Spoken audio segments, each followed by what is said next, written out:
जैसे बिन तारे चांद है अधूरा, चांद ना हो तो तारा है कब पूरा। जैसे बिन तारे चांद है अधूरा, चांद ना हो तो तारा है कब पूरा।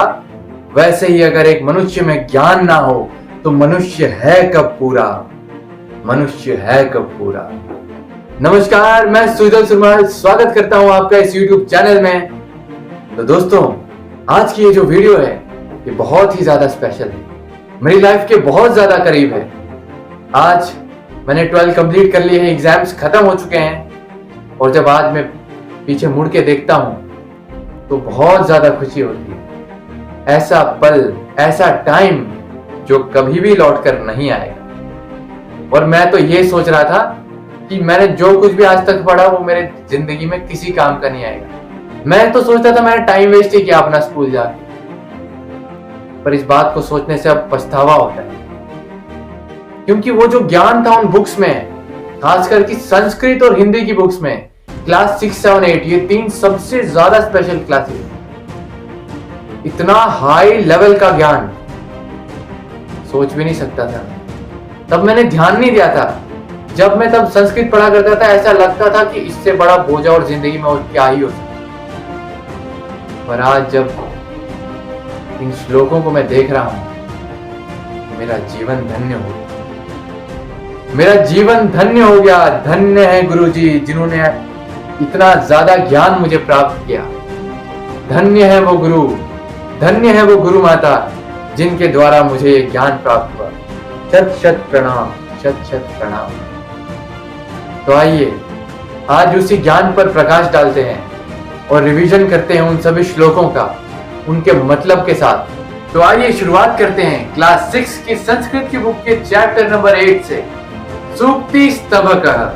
श्लोक नंबर 1। उद्यमेन हि सिद्ध्यन्ति कार्याणि न मनोरथे, नाहि सुप्तस्य सिंहस्य प्रविशन्ति मुखे मृगा। अर्थात निश्चित रूप से कार्य परिश्रम से सफल होते हैं, इच्छा से नहीं। जैसे सोए हुए शेर के मुंह में हिरण प्रवेश नहीं करते, अर्थात शेर को भी उनका शिकार करना ही पड़ता है।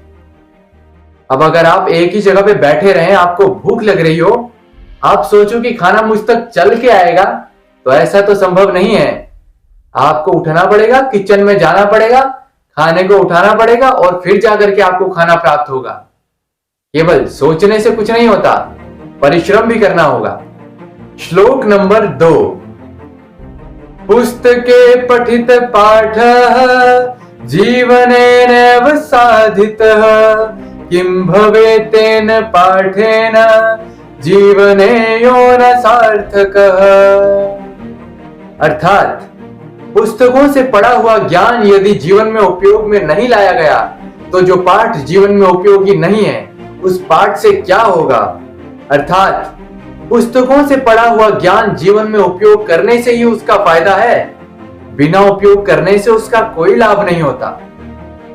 जो भी आपने ज्ञान प्राप्त किया है इन पुस्तकों से, अगर लाइफ में अप्लाई नहीं किया तो कोई फायदा नहीं आपका महाज्ञानी होने। लाइफ में अप्लाई करो, आपकी लाइफ पूरी तरह से बदल जाएगी। श्लोक नंबर 3। प्रिय वाक्य प्रदानेन सर्वे तुष्यन्ति जन्तवः, तस्मात् प्रियं हि वक्तव्यं वचने का दरिद्रता। अर्थात मधुर वाक्य बोलने से सभी मनुष्य प्रसन्न होते हैं। इस कारण से हमें मधुर वाक्य ही बोलने चाहिए। बोलने में क्या गरीबी, क्या कंजूसी प्रिय वाक्य बोलने में। कभी भी कोई ऐसा वाक्य ना बोलें जिससे दूसरे के दिल को कष्ट पहुंचे। हमेशा मधुर वाक्य बोलिए, प्रसन्नमय रहिए, जीवन में सफलता अवश्य ही मिलेगी। श्लोक नंबर 4। गच्छन् पिपीलको याति योजनानां शतान्यपि, अगच्छन् वैनतेयोऽपि पद्मेकं न गच्छति। अर्थात चलती हुई नर चींटी भी सैकड़ों कोस चली जाती है, परंतु ना चलता हुआ गरुड़ एक कदम भी नहीं चल पाता। अतः सदा आगे बढ़ते रहना चाहिए। अगर आप एक ही जगह पे बैठो और रेड लाइट के ग्रीन होने का इंतजार करो तो वो तो कभी होगी नहीं और आप आगे नहीं बढ़ पाएंगे। एक कदम तो चलिए, हर एक कदम आपको आपकी सफलता की ओर ले जाएगा। आगे बढ़िए, निश्चिंत रहिए, हिम्मत नहीं हारना।